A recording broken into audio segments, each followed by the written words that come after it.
स्वागत है दोस्तों जेएस नोवेल वर्ल्ड में। जहां हर कहानी में छुपा एक रोमांच, हंसी के ठहाके और थोड़ी सी ट्रिल। तो तैयार हो जाइए, क्योंकि अब शुरू होने वाला है एक नया किस्सा जो आपको ले जाएगा हंसी और रोमांच से भरी इस दुनिया में। जल प्रवाह महाखड्ग केवल 2 सांस तक टिका और उसमें समाया खड्ग भाव अंततः अपनी सीमा तक पहुंच गया। वाह! जैसे ही खड्ग भाव विलीन हुआ, जल प्रवाह महाखड्ग भी टूटकर बिखर गया और नदी का भारी पानी नीचे गिरा, जिससे नदी की सतह पर कई दसियों मीटर ऊंची दो भयंकर लहरें उठीं। विशाल पास ही अभ्यास कर रही थी। उसने ठीक समय पर अपनी आंखें खोलीं और ये दृश्य देखा। उसकी आंखें चमक उठीं। अभी तक खड्ग भाव को समझा नहीं है और खड्ग भाव पहले से ही मूर्त रूप ले सकता है। विशाल को अत्यधिक झटका लगा, ठीक जैसे नदी में लहरों का ज्वार उठता है। हालांकि वह एक खड्ग योद्धा नहीं है, इसका मतलब यह नहीं कि वह खड्ग भाव को नहीं समझती। खड्ग भाव स्तर के खड्ग योद्धा इतने भयानक इसीलिए होते हैं क्योंकि उनका खड्ग भाव भ्रम को वास्तविकता में बदलने के स्तर तक पहुंच गया होता है, जिससे वे अदृश्य चीजों से भी चोट पहुंचा सकते हैं। उदाहरण के लिए, वे हवा के एक झोंके या घास या लकड़ी के एक टुकड़े में खड्ग भाव भर सकते हैं, जिससे इन अगोचर चीजों को तुरंत असाधारण मारक क्षमता मिल जाती है। आदित्य ने अभी जो किया, वह पानी में खड्ग भाव भरना था, जिससे पानी तेज धार के साथ फूट पड़ा। हालांकि अपर्याप्त क्षेत्र के कारण जल प्रवाह महाखड्ग केवल 2 सांस तक चला और फिर गायब हो गया। ये स्वयं में ही काफी आश्चर्यजनक है। क्या यह इसलिए हो सकता है कि उसकी आत्मिक शक्ति मजबूत है? विशाल ने अनुमान लगाया। खड्ग भाव खड्ग योद्धा की आत्मा से घनिष्ठ रूप से जुड़ा होता है। आदित्य केवल जागरण शिरा क्षेत्र में है, फिर भी उसकी आत्मिक शक्ति एक महंत स्तर के विशेषज्ञ जितनी मजबूत है। अपनी आंतरिक भावनाओं को शांत करते हुए विशाल खड़ी हुई और आदित्य की ओर चली, बोली, आदित्य, लगता है तुम सच्चे खड्ग भाव को समझने से ज्यादा दूर नहीं हो। आदित्य हल्के से मुस्कुराया और सिर हिलाया, जल्द ही होना चाहिए। हालांकि वास्तव में आगे बढ़ने के लिए मुझे अभी भी एक अवसर और भाग्य की आवश्यकता है। उस हटे कट्टे अधेड़ उम्र के व्यक्ति के साथ लड़ाई ने आदित्य को असाधारण लाभ दिया था। अब उसे बस पचाने तथा स्थिर होने के लिए समय चाहिए। आदित्य के चेहरे पर शांत और हल्की मुस्कान देखकर विशाल की खूबसूरत आंखें घूम गईं। खड्ग भाव अंतर्निहित रूप से मायावी है, जिसे बलपूर्वक प्राप्त नहीं किया जा सकता। आदित्य में थोड़ी भी अधीरता महसूस नहीं हुई। तुम्हारी चोट कैसी ठीक हो रही है? क्या ये गंभीर थी? विशाल ने पूछा। ये पहले ही 70 से 80% ठीक हो चुकी है। रक्त ओज मूल मोती ब्लड एसेंस युआन पर्ल के समर्थन से आदित्य का रक्त जल्दी ठीक हो गया। मुझे छाया देवी पंथ लौटना होगा ताकि रक्त छाया पंथ के मामले पर देवर्षि के साथ चर्चा कर सकूं। तुम्हारी अगली योजनाएं क्या हैं? आदित्य ने एक क्षण के लिए सोचा और कहा, मैं झरना नगर जा रहा हूं। झरना नगर, विक्रम की युद्ध चुनौती को पूरा करने के लिए। विशाल की आंखें चमक उठीं। आदित्य ने सिर हिलाया, चूंकि वह लड़ना चाहता है तो मैं चुनौती स्वीकार करूंगा। अन्यथा लोग सोचेंगे कि मैं उससे डरता हूं। तुम्हें इस लड़ाई के लिए जाना चाहिए, और सबसे अच्छा होगा अगर तुम शानदार तरीके से जीतो, विशाल ने अचानक कहा। क्यों? विशाल ने पलट कर पूछा। मैंने सुना है कि कुछ समय पहले तुम देवर्षि के सीधे शिष्य बने और अपने सूर्यवंशी पंथ के सूर्यकांत पंथ देवर्षि से जुड़े। हाँ, विशाल की मुस्कान कोमल थी। उसने कहा, विक्रम भी प्रचंड मेघ पंथ के देवर्षि का सीधा शिष्य है, ज्वाला महंत की शिक्षा के तहत, और श्रेयस, जो प्रचंड मेघ पंथ के 10 महान सच्चे उत्तराधिकारियों का प्रमुख है, उसका वरिष्ठ भाई है। क्या तुम जानते हो कि यह श्रेयस कौन है? 10 साल पहले तुम्हारे गुरु सूर्यकांत पंथ महंत ने एक सीधे शिष्य को स्वीकार किया था। दुर्भाग्य से वह प्रचंड मेघ पंथ के एक शिष्य के साथ जीवन मरण के द्वंद्व युद्ध में दुखद रूप से मर गया। जिसने उसे मारा वह यही श्रेयस था। आदित्य की आंखें चमकी। उसने इसके बारे में सुना था। हा, स्वर्ग के तरीके निष्पक्ष हैं। ये वास्तव में एक संयोग है। आदित्य ने ठंडी हंसी छोड़ी। ये सिर्फ एक संयोग नहीं है। तुम्हें अपने सूर्यवंशी पंथ और प्रचंड मेघ पंथ के बीच की दुश्मनी के बारे में पता होना चाहिए। इन वर्षों में तुम्हारे सूर्यवंशी पंथ से उभरे कई प्रतिभाशाली लोग अचानक गिर गए हैं या रहस्यमय तरीके से मर गए हैं, और इनमें से काफी घटनाएं प्रचंड मेघ पंथ से संबंधित हैं। आदित्य ने माथे पर बल डाला और पूछा, क्या तुम कह रही हो कि मेरे वरिष्ठ भाई को प्रचंड मेघ पंथ ने साजिश करके गिराया, जिसके कारण उसका पतन हुआ? पूरी तरह से नहीं। तुम्हारा वरिष्ठ भाई भी बहुत युवा और अहंकारी था। हालांकि ये संभवतः प्रचंड मेघ पंथ के उच्च पदानुक्रम द्वारा आयोजित किया गया था। अगर तुमने अप्रभावी आत्मिक शक्ति के अलावा कुछ और जगाया होता तो तुम निश्चित रूप से प्रचंड मेघ पंथ की मान नहीं है सूची में होते। आदित्य मुस्कुराया और कहा, तो ऐसा लगता है कि अप्रभावी आत्मिक शक्ति जगाना पूरी तरह से बुरी बात नहीं हो सकती।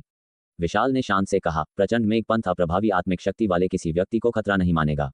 हालांकि एक बार जब तुम विक्रम को मार देते हो तो सब कुछ बदल जाता है। उस समय अंतहीन मुसीबतें हो सकती हैं, इसलिए तुम्हें मानसिक रूप से तैयार रहना होगा।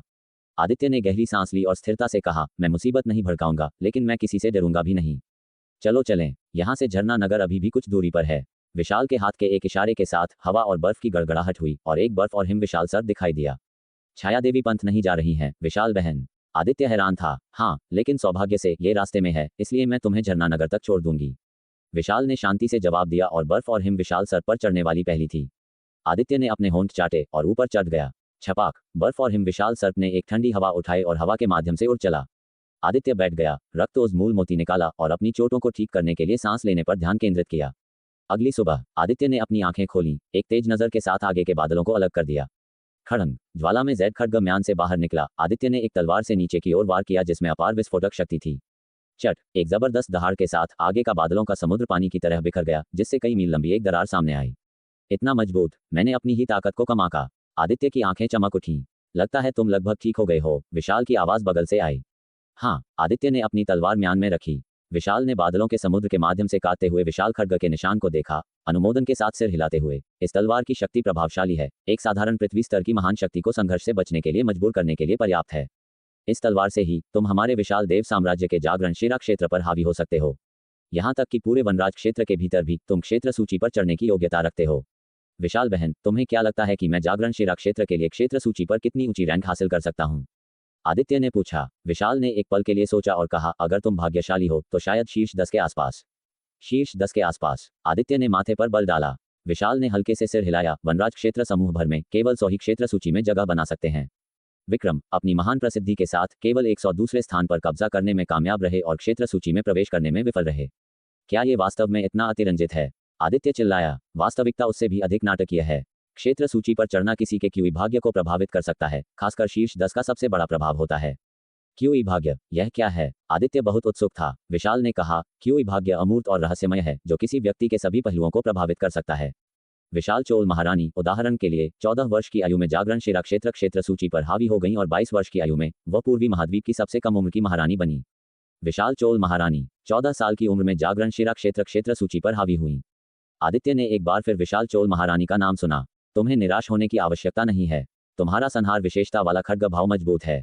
जब तक तुम एक खड्ग भाव स्तर का खड्ग योद्धा बन जाते हो तो क्षेत्र सूची के शीर्ष 10 यहाँ तक कि शीर्ष 5 में जगह बनाना कोई समस्या नहीं होनी चाहिए। शीर्ष 5? आदित्य ने सिर हिलाया और हंसा। जब हम प्रयास कर रहे हैं तो पहला स्थान क्यों न लें? पहला स्थान? विशाल हैरान रह गई। विशाल बहन, तुमने उल्लेख किया कि क्षेत्र सूची में एक प्राचीन पंथ शामिल है। इस प्राचीन पंथ का नाम क्या है? विशाल ने एक कोमल सांस ली और कहा, इस प्राचीन पंथ को दिव्य महल कहा जाता है। दिव्य महल? देवताओं को आदेश देना, कितना अहंकारी नाम! आदित्य ने आश्चर्य से चिल्लाया। इसके बारे में बहुत से लोग नहीं जानते। प्राचीन पाठ के अनुसार दिव्य महल प्राचीन काल की शीर्ष शक्तियों में से एक था जिसका पंथ प्रमुख अद्वितीय था। दुर्भाग्य से अपने चरम पर पूरा दिव्य महल रातों रात धराशायी हो गया, यहाँ तक कि इसके अस्तित्व को भी जानबूझकर मिटा दिया गया। रातों रात धराशायी, ये बहुत अविश्वसनीय है। ये किसने किया? अज्ञात। प्राचीन पाठ का लेखक भी इस मामले के बारे में अनिच्छुक लग रहा था। इस क्षण बर्फ और हिम विशाल सर्प अचानक धीमा हो गया। हम झरना नगर पहुंच गए हैं, विशाल ने कहा। आदित्य ने नीचे देखा। एक शहर एक पतली दूधिया सफेद धुंध में घिरा हुआ था। विशाल ने समझाया, झरना नगर के नीचे एक भूमिगत आध्यात्मिक झरना है। ये झरने व्यक्तियों को खेती की स्थिति में तेजी से प्रवेश करने में मदद कर सकते हैं। चलो चलें, हम आगे बढ़ रहे हैं। विशाल ने अपना हाथ हिलाया। बर्फ और हिम विशाल सर्प को विलीन होने दिया। छपाक छपाक दोनों झरना नगर की ओर बढ़े। झरना नगर के गहरे नीचे भूमिगत मार्ग एक दूसरे को पार करते हैं। एक अगोचर भूमिगत मार्ग में धुंध दूधिया सफेद नहीं है, बल्कि एक घना भयानक रक्त रंग है। पानी पूरी तरह से खून लाल है, एक रक्त नदी जैसा दिखता है। रक्त नदी के भीतर एक विशाल रक्त छाया दिखाई दी, वर्तमान के साथ उतरती और बहती हुई। जलधारा नगर के द्वार के बाहर चारों दिशाओं से वीर जमा थे। समय समय पर चेतना नाड़ी क्षेत्र के उच्च और शक्तिशाली विशेषज्ञ दिखाई पड़ते थे, जिनमें 3 महान पंथों के आंतरिक पंथ के शिष्य भी शामिल थे। इतने सारे विशेषज्ञ अचानक जलधारा नगर क्यों आ गए हैं? क्या रक्त छाया पंथ का ठिकाना मिटा नहीं दिया गया था? वृद्ध बलवंत, तुम्हारी जानकारी बहुत पुरानी है। अब से 4 दिन बाद प्रचंड मेघ पंथ के आंतरिक पंथ के शीर्ष शिष्य विक्रम का सूर्यवंशी पंथ के आंतरिक पंथ के शीर्ष 10 शिष्यों में से एक आदित्य के साथ यहीं जलधारा नगर में जीवन मृत्यु का द्वंद्व होने वाला है। ये खबर पहले ही व्यापक रूप से फैल चुकी है। क्या ऐसा संभव हो सकता है? विक्रम को 3 पंथों के आंतरिक पंथ में सर्वसम्मति से नंबर 1 माना जाता है, जिसने 10 तारा आत्मिक शक्ति जागृत की है। वह एक अर्ध तलवार इरादा तलवारबाज भी है। यहाँ तक कि छाया देवी पंथ के आंतरिक पंथ की शीर्ष शिष्या युक्ति और सूर्यवंशी पंथ के आंतरिक पंथ के शीर्ष शिष्य जयदेव भी उसका मुकाबला नहीं कर सकते। वृद्ध बलवंत नाम के उस मध्यम आयु वर्ग के योद्धा ने बार बार सिर हिलाया। आदित्य पर क्या भूत सवार हो गया है जो विक्रम के साथ जीवन मृत्यु का द्वंद्व करने की हिम्मत कर रहा है? क्या यह मौत को दावत देना नहीं है? शायद वह अहंकारी हो गया है। 2 साल में वह बाहरी शिष्य से आंतरिक पंथ के शीर्ष 10 शिष्यों में से एक बन गया। ऐसी परिस्थितियों में कोई भी अहंकारी हो जाएगा। हालांकि आदित्य को कम नहीं आंकना चाहिए। रक्षाया पंथ के ठिकाने के खिलाफ लड़ाई में उसने प्रचंड मेघ पंथ के दूसरे शिष्य अरुण को सिर्फ एक तलवार के वार से बुरी तरह घायल कर दिया था। वह अभी भी बहुत कम है। विक्रम लगभग वनराज क्षेत्र सूची तक पहुंच चुका है, एक अति प्रतिभाशाली व्यक्ति। पूरे विशाल देव साम्राज्य में पृथ्वी स्तर की महान शक्ति के नीचे कोई भी उसे चुनौती नहीं दे सकता। हाँ, विक्रम बहुत शक्तिशाली है। हमारे विशाल देव साम्राज्य में चेतना नाड़ी क्षेत्र के विशेषज्ञों में वह एक अलग स्तर पर खड़ा है। भीड़ गर्मागर्म चर्चा कर रही थी, जिसका मुख्य केंद्र 4 दिन बाद आदित्य और विक्रम के बीच होने वाला जीवन मृत्यु का द्वंद्व था। अधिकांश का मानना था कि आदित्य खुद को ज्यादा आंक रहा है और अपनी मौत को बुला रहा है। इतने सारे लोग, वास्तव में। आदित्य ने भीड़ की चर्चा सुनी, कुछ हैरान था। विशाल ने कहा, जरूर। विक्रम को 3 पंथों के आंतरिक पंथ में एक राजा के रूप में मान्यता प्राप्त है, लगभग वनराज क्षेत्र सूची तक पहुंच चुका है, जिसकी पूरे विशाल देव साम्राज्य में अपार लोकप्रियता है। ऊपर से तुम्हारी प्रतिष्ठा के साथ तुम्हारे और उसके बीच ये जीवन मृत्यु का द्वंद्व पूरे विशाल देव साम्राज्य को हिलाने वाला है। आदित्य ने उम्मीद नहीं की थी कि इस लड़ाई का इतना महत्वपूर्ण प्रभाव पड़ेगा। हालांकि यह अच्छा है, यह उन लोगों का मुंह बंद कर सकता है जो उसे नीचा देखते हैं। तुम बेहतर है कि कोई उम्मीद न रखो। मेरी नज़र से 4 दिन बाद आदित्य में आने की बिल्कुल हिम्मत नहीं होगी। एक कबाड़ जिसने एक अप्रभावी आत्मिक शक्ति जागृत की है, वह हमारे बड़े भाई के साथ जीवन मृत्यु का द्वंद्व करने की हिम्मत कैसे कर सकता है? एक तीखी आवाज अचानक गूंजी, कान भेदी। सभी ने देखा, प्रचंड मेघ पंथ के कई आंतरिक पंथ के शिष्य एक साथ खड़े थे, जिनमें बोलने वाला एक लंबे चेहरे वाला युवक था जिसकी खेती कमजोर नहीं थी। वह चेतना नाड़ी क्षेत्र के 8वें स्तर पर था। सूर्यवंशी पंथ के आंतरिक पंथ के एक सच्चे शीर्ष 10 शिष्य ने सार्वजनिक वादा किया है, अगर वे हिम्मत करके नहीं आते तो वे एक मजाक बन जाएंगे, पूरे सूर्यवंशी पंथ को हंसी का पात्र बना देंगे। वास्तव में प्रचंड मेघ पंथ के शिष्यों ने बेतहाशा मजाक उड़ाया, आदित्य और सूर्यवंशी पंथ को बुरी तरह से बदनाम किया। लंबे चेहरे वाले युवक ने अपनी नजरें चारों ओर घुमाई और भीड़ में सूर्यवंशी पंथ के 3 शिष्यों को पाया। उसकी आवाज तुरंत कई गुना बढ़ गई। सूर्यवंशी पंथ के शिष्यों को अपनी जगह जाननी चाहिए। अगर आप में ताकत की कमी है तो बस अपनी पूंछ दबाकर चुपचाप जिएं। अन्यथा खुद का मजाक उड़ाना तो मामूली बात है, लेकिन एक लापरवाह गलती से आपकी जान भी जा सकती है। इन शब्दों पर सूर्यवंशी पंथ के 3 शिष्य क्रोधित हो उठे। एक महिला शिष्या गुस्से से पलटवार करने से खुद को रोक नहीं पाई। बड़े भाई आदित्य में ताकत नहीं है तो फिर प्रचंड मेघ पंथ के आंतरिक पंथ के दूसरे शिष्य अरुण का क्या, जो उनके एक ही तलवार के वार से बुरी तरह घायल हो गया? क्या वह बिना किसी मान सम्मान के एक कबाड़ है? तुम कौन हो? भाई ऋतिका से इस तरह बात करने की हिम्मत कैसे हुई? आदित्य द्वारा अरुण का बुरी तरह घायल होना पहले से ही प्रचंड मेघ पंथ के शिष्यों के लिए एक दुख तिलक थी, और अब सार्वजनिक रूप से इसका उल्लेख होने पर उनका गुस्सा भड़क उठा। मैं देखना चाहता हूं कि असली कबाड़ कौन है। लंबे चेहरे वाले युवक ने अपनी आंखें संकरी की और सीधे उस महिला शिष्या की ओर हथेली का वार किया। धमाका, हवा भड़क उठी और जलती हुई सार ऊर्जा एक विशाल आग के छल्ले में बदल गई, जिसने महिला शिष्या को घेर लिया, जिससे आसपास की जगह में हिंसक कंपन हुआ। यह महिला शिष्या केवल चेतना नाड़ी क्षेत्र के 6ठे स्तर पर थी। उसने तुरंत अस्थिर फुटिंग और उबलते रक्त को महसूस किया, अपने दांतों को भींचकर पूरी ताकत से लड़ने की तैयारी की। अचानक एक आकृति उसके सामने प्रकट हुई, आगे बढ़ी। बैंग! केवल एक साधारण कदम से आग का छल्ला तुरंत बिखर गया और अनगिनत चिंगारियों में बदल गया, और लंबे चेहरे वाला युवक बार बार पीछे हटा, मुंह से खून थूकते हुए। भाई ऋतिका! प्रचंड मेघ पंथ के कई आंतरिक पंथ के शिष्य हैरान और निराश थे। बाकी लोगों की निगाहें तुरंत नए आने वाले पर केंद्रित हो गईं। नीले रंग के कपड़े पहने, कमर पर तलवार लटकी, एक लंबा और सुंदर युवा आकृति। ओह मेरे, यह आदित्य है। जिन लोगों ने रक्त छाया पंथ के ठिकाने को खत्म करने की लड़ाई में भाग लिया था, उनके दिल में आदित्य का शक्तिशाली रूप गहराई से समा गया था। उन्होंने तुरंत आदित्य को पहचान लिया। क्या वह आदित्य है? वह जलधारा नगर आया? क्या वह वास्तव में विक्रम के साथ जीवन मृत्यु का द्वंद्व करने की योजना बना रहा है? वे सभी लोग जो मान रहे थे कि आदित्य नहीं आएगा, उनकी आंखें फटी रह गईं, जिनमें प्रचंड मेघ पंथ के आंतरिक पंथ के शिष्य भी शामिल थे। लंबे चेहरे वाले युवक को ऐसा लगा जैसे उसने कोई भूत देख लिया हो। वह जानता था कि वह आदित्य का मुकाबला नहीं कर सकता। अपने अंदर के डर को दबाते हुए उसने कहा, आदित्य, उम्मीद नहीं थी कि तुम में जलधारा नगर आने की इतनी हिम्मत होगी। बड़े भाई विक्रम पास ही हैं, मैं अभी उन्हें सूचित करता हूँ।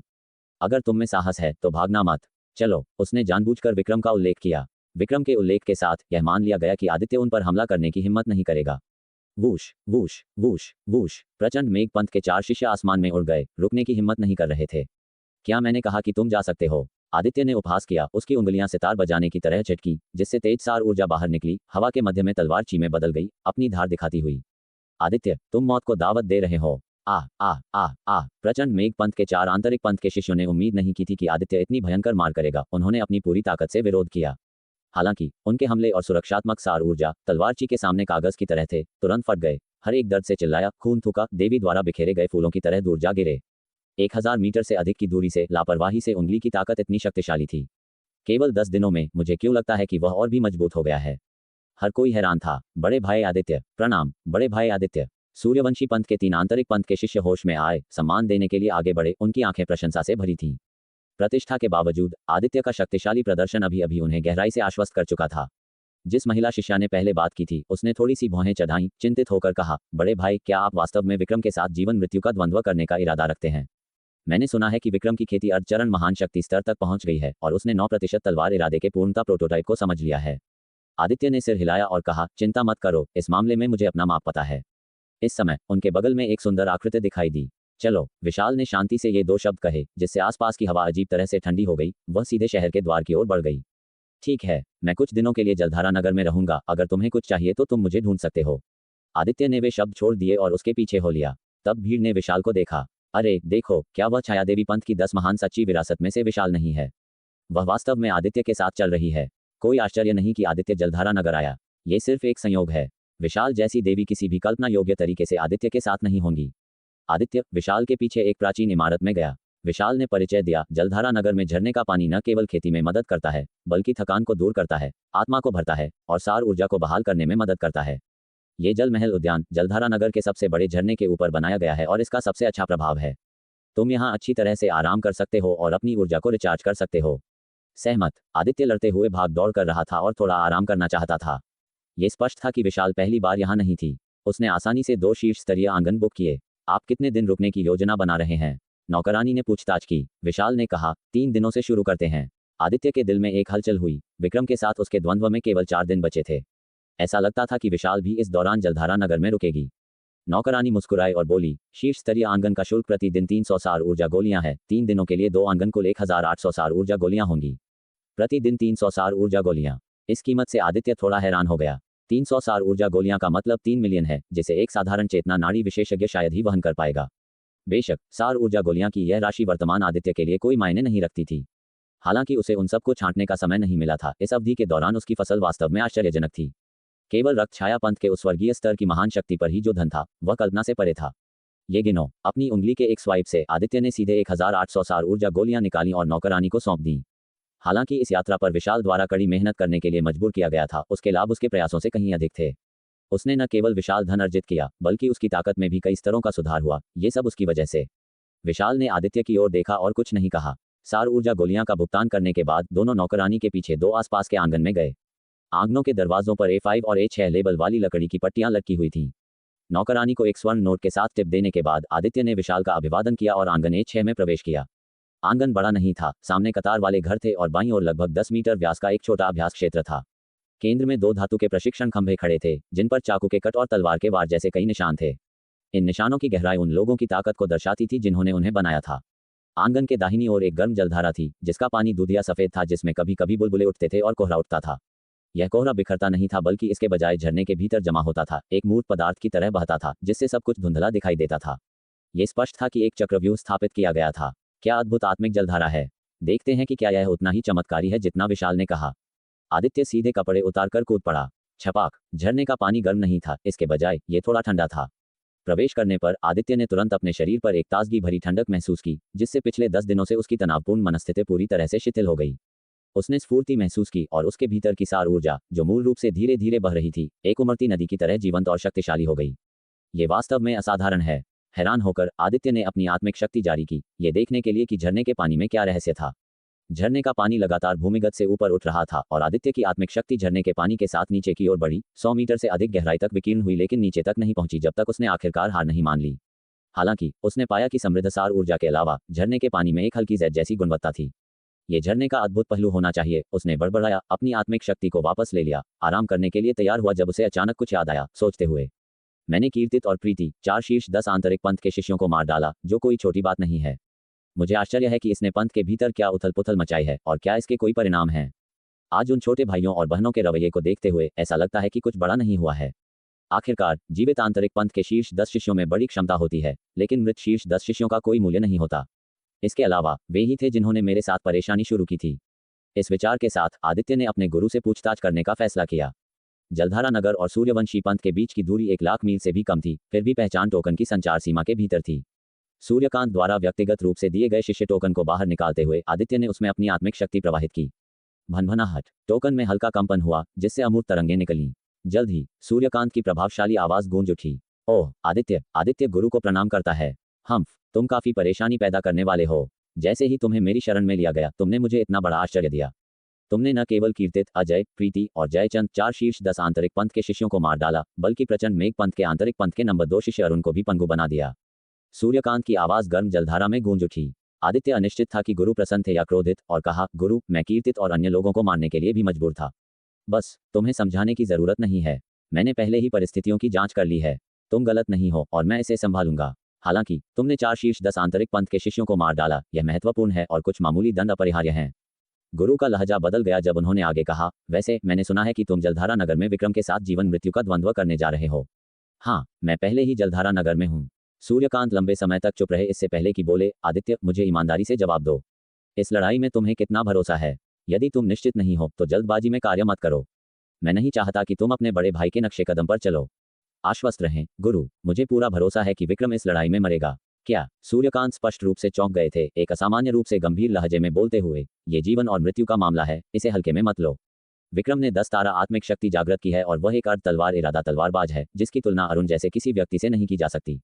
आदित्य का अपनी ताकत को और छिपाने का कोई इरादा नहीं था, न ही वह कर सकता था, और सीधे कहा, गुरु, मैंने पहले ही चेतना नाड़ी क्षेत्र के 9वें स्तर के उत्तरार्ध चरण में प्रवेश कर लिया है।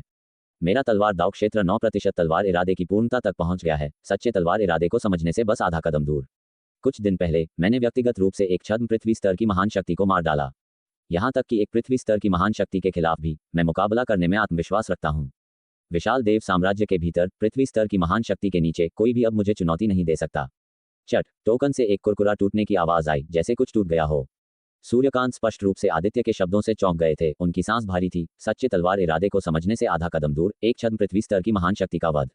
अच्छा, अच्छा, बहुत अच्छा। सूर्यकांत दिल से हंसे, 3 बार अच्छा कहते हुए उनकी आवाज अचानक बर्फीली ठंड में बदल गई। उस समय उस ज्वाला महंत उपाधि ने अपने सीधे शिष्य श्रेयस से तुम्हारे बड़े भाई को मारने की साजिश रची थी, और मैं 10 साल से इस गुस्से को दबाए हुए हूँ। पूरे 10 साल। आदित्य, इस बार तुम्हें विक्रम को मारकर अपने बड़े भाई का बदला लेना होगा और उस ज्वाला महंत उपाधि को एक प्यारे शिष्य को खोने का दर्द चखने देना होगा। अगर तुम विक्रम को मार सकते हो तो यह एक महान उपलब्धि होगी, जिससे तुम हमारे सूर्यवंशी पंथ में एक महत्वपूर्ण योगदानकर्ता बन जाओगे। जब तुम पंथ में लौटोगे तो तुम्हें न केवल दंडित नहीं किया जाएगा, बल्कि मैं तुम्हें भरपूर पुरस्कार भी दूंगा। सूर्यकांत की प्रभावशाली और बर्फीली ठंडी आवाज गर्म जलधारा में गूंज उठी, अत्यधिक उत्साह से भरी हुई। आश्वस्त रहें, गुरु, 4 दिनों में मैं निश्चित रूप से बड़े भाई का बदला लूंगा, जिससे आप अपना सिर ऊंचा रख सकें। आदित्य में एक छद्म पृथ्वी स्तर की महान शक्ति को मारने की ताकत थी, और सूर्यकांत इस लड़ाई के परिणाम के बारे में काफी आश्वस्त थे। अगर विक्रम एक छद्म पृथ्वी स्तर की महान शक्ति को मार सकता तो वह सिर्फ वनराज क्षेत्र सूची में 102वें स्थान पर नहीं होता, उसे बहुत पहले ही सूची में होना चाहिए था। ये सोचते हुए सूर्यकांत ने कहा, आदित्य, तुम में विक्रम को हराने की क्षमता है और तुम वनराज क्षेत्र सूची पर चढ़ने के योग्य हो। वनराज क्षेत्र सूची में शामिल होने से तुम्हें जबरदस्त लाभ मिलेगा, इसलिए इस लड़ाई के बाद तुम्हें वनराज क्षेत्र सूची को चुनौती देने की तैयारी करनी चाहिए। ठीक है, आदित्य ने पहले ही इसके लिए योजना बना ली थी। हालांकि उसका लक्ष्य सिर्फ वनराज क्षेत्र सूची में शामिल होना नहीं था, बल्कि पहला स्थान हासिल करना था। ठीक वैसे ही जैसे विशाल चोल साम्राज्य की महारानी ने एक बार किया था, वनराज क्षेत्र में सबसे मजबूत और सबसे अजेय व्यक्ति बनने के लिए। अगर विक्रम प्रचंड मेघ पंथ के सबसे बड़े आंतरिक पंथ के शिष्य के रूप में तुम्हारे द्वारा मार डाला जाता है, तो प्रचंड मेघ पंथ चुप नहीं बैठेगा और कुछ चालें चल सकता है। मैं तुरंत तुम्हारे गुरु प्रशांत को किसी को जलधारा नगर भेजने के लिए कहूंगा, ताकि तुम्हारी सुरक्षा सुनिश्चित हो सके। विशाल के आसपास होने से आदित्य प्रचंड मेघ पंथ के कुछ भी करने के बारे में चिंतित नहीं था, जब तक कि प्रचंड मेघ पंथ के सूर्यकांत के स्तर का कोई गुरु व्यक्तिगत रूप से हस्तक्षेप न करे। हालांकि 3 पंथों के बीच इतने सालों की खुली और गुप्त लड़ाइयों के बाद पहले से ही एक समझ थी कि शिष्यों के बीच के संघर्षों को शिष्यों द्वारा ही सुलझाया जाना चाहिए। सूर्यकांत जैसे गुरु, पंथों की मुख्य युद्ध शक्ति और विशाल देव साम्राज्य के शीर्ष विशेषज्ञ, अगर वे हस्तक्षेप करते तो ये शिष्यों के बीच एक मामूली झड़प नहीं बल्कि एक पूर्ण युद्ध होगा। धन्यवाद गुरु। आदित्य ने सूर्यकांत के सुझाव को खुशी खुशी स्वीकार कर लिया। विशाल के साथ उसका अस्पष्ट संबंध उसे असहज महसूस कराता था, इसलिए बहुत उलझने से बचना बेहतर था, और वह दूसरे पक्ष का बहुत अधिक एहसान नहीं लेना चाहता था। सूर्यकांत के कुछ और निर्देशों के बाद बातचीत समाप्त हो गई। शीर्ष 10 शिष्यों को मारने का मामला आखिरकार सुलझ गया था, जिससे आदित्य को काफी राहत मिली। पहचान टोकन को दूर रखने के बाद आदित्य ने अपनी आंखें बंद कर लीं और गर्म जलधारा में लेट गया, इस दुर्लभ फुर्सत के पल का आनंद ले रहा था। चाहे वह गर्म जलधारा के कारण हो या इस अवधि के दौरान अत्यधिक तनावग्रस्त रहने से मानसिक थकावट के कारण, आदित्य जल्द ही गहरी नींद में सो गया, केवल चेतना की एक झिलमिलाहट को छोड़कर। जलधारा नगर में भूमिगत 1 किलोमीटर गहरा, पार करती हुई भूमिगत सुरंगों में रक्त की नदी जैसा दिखने वाला आत्मिक झरना रंग में और भी अधिक जीवंत हो गया था। गहरा लाल रक्त जैसा पानी अविश्वसनीय रूप से गाढ़ा था, जिसकी गहराई में एक विशाल और असीम रक्त छाया धुंधली रूप से दिखाई दे रही थी। अचानक पूरी रक्त नदी हिंसक रूप से मथने लगी, जैसे हवा में खून के लाल रंग का कोहरा भर गया, जो पूरे भूमिगत मार्ग में व्याप्त हो गया। छपाक, रक्त नदी से रक्त की एक लहर उठी, और वह महान रक्त छाया जो घात लगाए हुए थी, धीरे धीरे पानी से उभरी। यह आकृति संघनित रक्त का एक द्रव्यमान प्रतीत होती थी, केवल चेहरे की विशेषताएं धीरे धीरे स्पष्ट हो रही थी, न तो मानवीय और न ही गैर मानवीय। हे, एक बार जब मैं बहाल हो जाता हूं और सफलतापूर्वक रूपांतरित हो जाता हूं, तो मैं तुम सभी को सूखा दूंगा और तुम्हें अपनी कठपुतलियां बना दूंगा। रक्त छाया ने अपना बड़ा मुंह खोला, एक भेदी धातुई हंसी छोड़ी। उसकी खून के लाल रंग की पुतलियों से तीव्र रक्त प्रकाश विकीर्ण हो रहा था, एक अभिव्यक्ति जो दुनिया की सभी बुराइयों के अवतार के रूप में दुष्ट थी। उसने अचानक ऊपर की ओर देखा। इतनी सारी सार रक्त यहाँ है, इसे पूरी तरह से अवशोषित करना मेरी सार ऊर्जा को बहाल करने और सफलतापूर्वक रूपांतरित करने के लिए भी पर्याप्त होगा। छपाक, रक्त छाया मुड़ गई और आत्मिक झरना में वापस कूद गई। उसी समय बड़ी मात्रा में रक्त जल अंतहीन आक्रोश के साथ मिला हुआ सभी दिशाओं में भूमिगत आत्मिक झरनों की ओर रिसने लगा। मूल रूप से धुंधला जैड जैसा भूमिगत आत्मिक झरना धीरे धीरे रक्त का एक हल्का रंग लेने लगा। यह आभा बहुत सूक्ष्म थी, लगभग अगोचर। आधी रात आदित्य अपनी साधना से जागा। ताजगी, इतना आराम महसूस किए हुए बहुत समय हो गया है। गर्म जलधारा से बाहर निकलकर आदित्य ने आलस्य से अंगड़ाई ली। हालांकि वह अभी 16 का नहीं हुआ था, उसमें निर्दोष जवानी का स्पर्श था जिसने केवल उसके सुंदर और नाजुक रूप को बढ़ाया। उसका थोड़ा पतला ढांचा बिल्कुल भी कमजोर नहीं था, उसकी मांसपेशियां सुगठित थीं और उसकी त्वचा स्टील में डाली गई शरीर की तरह चमक रही थी। मेरी चोटें पूरी तरह से ठीक हो गई हैं। अपनी स्थिति को महसूस करने पर आदित्य को यह जानकर आश्चर्य हुआ कि उसकी गंभीर चोटों से पहले की सुस्ती की भावना गायब हो गई थी, जिससे वह ऊर्जा और जीवन शक्ति से भरा हुआ था, चरम स्थिति में बहाल हो गया था और पहले से कहीं अधिक मजबूत महसूस कर रहा था। देखते हैं कि मेरा तलवार इरादा अपनी चरम स्थिति में कैसा प्रदर्शन करता है। अपने तलवार इरादे को सक्रिय करते हुए आदित्य ने एक तलवार उंगली बनाई।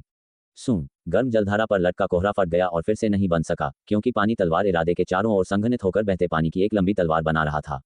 पहले की तुलना में बहते पानी की लंबी तलवार अधिक मूर्त और उज्ज्वल लग रही थी। एक तलवार की धार थी जो हल्के से ठंडी रोशनी के साथ टिमटिमाती थी, जैसे कि एक वास्तविक खजाना तलवार का सार हो। छपाक, एक अच्छे 5 या 6 सांस के बाद बहते पानी की लंबी तलवार आखिरकार बिखर गई। पहले तलवार इरादा केवल 2 सांस के लिए बना रह सकता था, लेकिन अब यह लगभग 3 गुना मजबूत है। ऐसा लगता है कि मैंने अभी भी खुद को कम आंका। आदित्य के चेहरे पर एक प्रसन्न मुस्कान फैल गई। यहाँ तक कि वास्तविक तलवार इरादा भी स्थायी रूप से मौजूद नहीं रह सकता। तलवार इरादा जितनी देर तक अपने रूप को बनाए रख सकता है, वह आमतौर पर उतना ही मजबूत होता है। आदित्य के ज्ञान के अनुसार तलवार इरादे के स्तर पर एक साधारण तलवारबाज पहली सफलता पर केवल अपने तलवार इरादे को 7 या 8 सांस तक ही बना सकता है। उस स्थिति में भले ही मेरा तलवार इरादा अभी तक वास्तव में सफल नहीं हुआ है, इसकी शक्ति वास्तविक तलवार इरादे को टक्कर देती है। मेरे मजबूत वध विशेषता तलवार इरादे के साथ संयुक्त ये बिल्कुल भी कमतर नहीं हो सकता है। आदित्य के दिल में प्रत्याशा का एक उछाल महसूस हुआ। उसका तलवार इरादा अभी भी सिर्फ एक प्रोटोटाइप था, फिर भी इसने पहले ही ऐसी शक्ति प्रदर्शित की। जब ये वास्तव में सफल हो जाएगा तो ये किस तरह की शक्ति का उपयोग करेगा।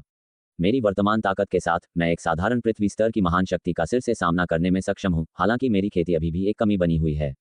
पूर्ण निश्चितता के बिना मैं अभी भी एक पृथ्वी स्तर की महान शक्ति को हराने की उम्मीद नहीं कर सकता। मुझे चेतना नाड़ी क्षेत्र के उत्तम 9वें स्तर या यहाँ तक कि चेतना नाड़ी क्षेत्र की सीमा तक आगे बढ़ने का प्रयास करना चाहिए। ऐसा करने से मैं एक नए स्तर पर पहुंच सकता हूं, संभावित रूप से स्तरों को पार करते हुए एक पृथ्वी स्तर की महान शक्ति को हराने के लिए। विशाल के शब्दों से वनराज क्षेत्र सूची पर शीर्ष स्थान का दावा करने के लिए किसी को स्तरों को पार करने और एक पृथ्वी स्तर की महान शक्ति को हराने की शक्ति होनी चाहिए। तलवार इरादे की सफलता के लिए एक अवसर की आवश्यकता होती है और इसे नियंत्रित करना मुश्किल होता है। आदित्य ने फैसला किया कि विक्रम के साथ उसके द्वंद्व के बाद वह अपनी पूरी कोशिश अपनी खेती को आगे बढ़ाने पर केंद्रित करेगा। एक छद्म पृथ्वी स्तर की महान शक्ति के साथ लड़ाई के बाद उसने पहले ही अपनी खेती के गतिरोध को छू लिया था और कुछ छोटी मिश्रित गहन गोलियां बची होने के कारण उत्तम 9वें स्तर में प्रवेश करने में ज्यादा समय नहीं लगना चाहिए। प्रतिदिन 300 सार ऊर्जा गोलियां बर्बाद नहीं की जा सकती। मुझे बेहतर है कि थोड़ा अभ्यास कर लूं। इसे अभी भी जल्दी पाते हुए आदित्य ने गहरी सांस ली, अपनी आंखें बंद कर लीं और धीरे धीरे अवस्था में प्रवेश किया। जल्द ही आदित्य ने अचानक अपनी आंखें खोली और अशुद्ध हवा की एक धारा बाहर निकाली। जैसे ही उसने प्रशिक्षण शुरू किया, उसने अपने दिल में बेचैनी की एक अजीब भावना को तीव्रता से देखा, जिसमें नकारात्मक भावनाएं लगातार पनप रही थीं। ऐसी स्थिति न केवल प्रशिक्षण के प्रभावों में बाधा डालेगी, बल्कि अप्रत्याशित परिणाम भी दे सकती है। क्या ये हो सकता है कि इस आत्मिक झरना में बहुत देर तक नहीं रहना चाहिए? ठीक है, मैं पिछले कुछ दिनों में अपने लाभों का जायजा लेता हूँ। यह मानते हुए कि यह केवल आत्मिक झरना का एक दुष्प्रभाव था, आदित्य ने इसके बारे में ज्यादा नहीं सोचा। उसने कपड़े पहने और अभ्यास क्षेत्र की ओर बढ़ा, हाल के दिनों में जमा किए गए धन का जायजा लेने के लिए तैयार। बुलबुला। जैसे ही वह चला गया, गर्म जलधारा से एक अगोचर बुलबुला निकला। बुलबुले के भीतर रक्त लाल आभा का एक झोंका था और जैसे ही बुलबुला फटा, यह आभा तुरंत झरने के पानी में गायब हो गई, कोई निशान नहीं छोड़ा। अभ्यास क्षेत्र में प्रवेश करते हुए आदित्य के दिल में अभी भी नकारात्मक भावना का एक धागा लटका हुआ था, जिससे बेचैनी की एक अकथनीय भावना महसूस हो रही थी। एक विचार के साथ आदित्य ने अपने तलवार इरादे को सक्रिय किया, तुरंत उस नकारात्मक भावना के निशान को खत्म कर दिया और बेचैनी तुरंत गायब हो गई। तलवार इरादा भ्रम को काट सकता है और तलवार इरादे को समझने वाले तलवारबाजों के पास अक्सर असाधारण रूप से दृढ़ इच्छा शक्ति होती है, जो शायद ही कभी प्रभावित होती है। आदित्य ने एक गर्म सांस बाहर निकाली, पालथी मारकर बैठ गया और इस अवधि के दौरान उसने जो कुछ भी हासिल किया था उसे एक एक करके बाहर निकाला। इतना सारा बिना गिने उसने ध्यान नहीं दिया होगा, लेकिन इस क्षण सब कुछ बाहर निकालते हुए यहाँ तक कि आदित्य भी चौंक गया। केवल विभिन्न भंडारण अंगूठी ही एक छोटा पहाड़ बना रहे थे, जिनकी संख्या 2 से 300 थी। अधिकांश रक्त छाया पंथ के गढ़ के खिलाफ अभियान से रक्त छाया पंथ के शिष्यों का वध करके प्राप्त किए गए थे। आदित्य ने लापरवाही से एक उठाया, अपनी आत्मिक शक्ति से आदिम चीमाक को मिटा दिया और इसे खोला। इस भंडारण अंगूठी का मालिक रक्त छाया पंथ के चेतना नाड़ी क्षेत्र का एक शिष्य होना चाहिए था, जिसके अंदर कई सौ रक्त गोलियां, 1000 से अधिक सार ऊर्जा गोलियां और कई अन्य अमृत गोलियां, गुप्त मैनुअल आदि थे, जिनका कुल मूल्य लगभग 20 से 30 मिलियन टेल था। बुरा नहीं, आदित्य ने संतुष्टि से सिर हिलाया। यहाँ 2 से 300 भंडारण अंगूठी हैं। भले ही एक ही भंडारण अंगूठी में धन केवल 10 मिलियन टेल हो, यह अरबों टेल के लायक भाग्य में जुड़ जाता है। इसके अलावा इन भंडारण अंगूठी के मालिक सभी साधारण चेतना नाड़ी क्षेत्र के विशेषज्ञ नहीं हैं, बल्कि कई शीर्ष स्तरीय चेतना नाड़ी क्षेत्र के विशेषज्ञ हैं। और यहाँ तक कि एक शीर्ष स्तरीय स्वर्गीय स्तर की महान शक्ति। एक विचार के साथ आदित्य ने सीधे प्रीति और अन्य 4 आंतरिक पंथ के शीर्ष 10 शिष्यों के भंडारण अंगूठी को बाहर निकाला, साथ ही रक्षाया पंथ के स्वर्गीय स्तर की महान शक्ति से एक। उसने पहले प्रीति की भंडारण अंगूठी खोली। 37,400 सार ऊर्जा गोलियां, 850 मिलियन टेल मूल्य के स्वर्ण नोट, अन्य अमृत गोलियां, आत्मिक क्रिस्टल, स्वर्गीय सामग्री और सांसारिक खजाने, गुप्त मैनुअल, तारा स्तर के खजाने और अन्य विभिन्न वस्तुओं का एक बड़ा ढेर, सभी अच्छी गुणवत्ता के, कुल 700 से 800 मिलियन टेल मूल्य के। शीर्ष 10 आंतरिक पंथ के शिष्यों में से एक से अपेक्षित। आदित्य ने प्रशंसा में अपनी जीभ चटकाई। उस समय उसने सूर्यवंशी पंथ के सुनील परिवार के सभी धन को जब्त कर लिया था, जो केवल लगभग 2 अरब टेल था। प्रीति अकेले 700 से 800 मिलियन टेल का धन रखती थी, जो काफी असाधारण है। केवल एक चीज जिसका आदित्य को पछतावा था, वह यह था कि प्रीति की भंडारण आत्मिक अंगूठी की अच्छी तरह से तलाशी लेने के बाद भी उसे क्षतिगर्भ मिश्रित ओस गोली का कोई निशान नहीं मिला। ऐसा लगता है कि वह तब झूठ नहीं बोल रही थी, क्षतिगर्भ मिश्रित ओस गोली वास्तव में उसके पास नहीं थी। आदित्य ने अफसोस में सिर हिलाया, लेकिन जल्दी से अपने मूड को ठीक कर लिया। अपनी क्षमता के साथ चतुर्ध्रुव रहस्य लोक को तोड़ना कोई समस्या नहीं है। क्षतिगर्भ मिश्रित ओस गोली की कमी का मतलब सिर्फ थोड़ा अधिक समय बिताना होगा। इसके अलावा विशाल ने एक बार कहा था कि एक बार जब रक्षाया पंथ के मामले सुलझ जाएंगे, तो वह रक्षाया पंथ के वास्तविक गढ़ को खोजने के इनाम के लिए प्रयास करने में उसकी मदद करेगी। वह 3 क्षतिगर्भ मिश्रित ओस गोलियां होंगी। फिर आदित्य ने जयचंद, अजय और कीर्तित की भंडारण अंगूठी एक एक करके खोली। हालांकि जयचंद और अजय प्रीति से ऊपर रैंक करते थे, उनका धन उससे बहुत कम था। प्रत्येक के पास लगभग 300 से 400 मिलियन टेल था।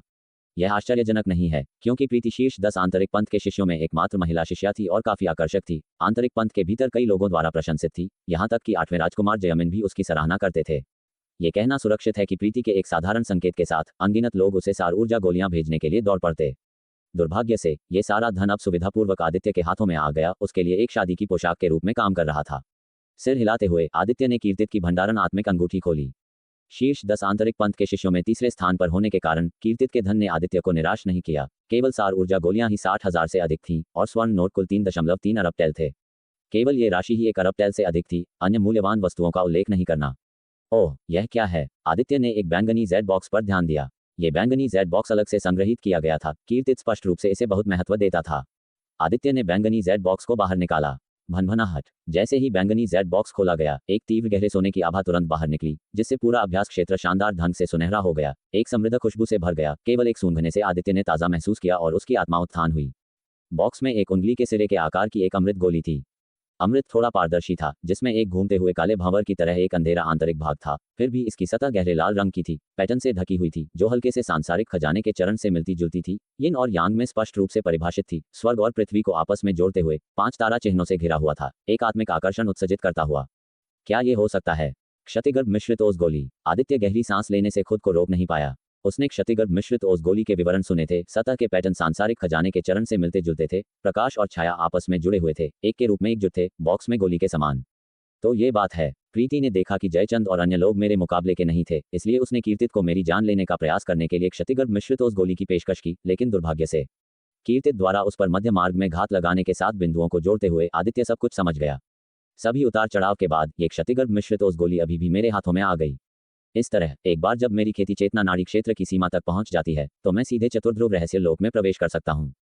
अपने हाथ में क्षतिगर्भ मिश्रित ओस गोली को देखते हुए आदित्य उत्साहित महसूस करने से खुद को रोक नहीं पाया। फिर एक चट के साथ उसने बैंगनी जेड बॉक्स को बंद कर दिया। उसकी आंखों में एक ठंडी रोशनी चमक उठी। जयमिन, अगली बार जब हम मिलेंगे तो मुझे तुम्हारा ठीक से धन्यवाद करना होगा। एक ठंडी हंसी के साथ आदित्य ने क्षतिगर्भ मिश्रित ओस गोली को सावधानी से दूर रख दिया। क्षतिगर्भ मिश्रित ओस गोली के अलावा आदित्य ने कीर्तित की भंडारण अंगूठी में एक गुप्त मैनुअल की खोज की। ये ठीक वही प्रेत छाया 9 चरम तलवार थी जिसका कीर्तित खेती करता था।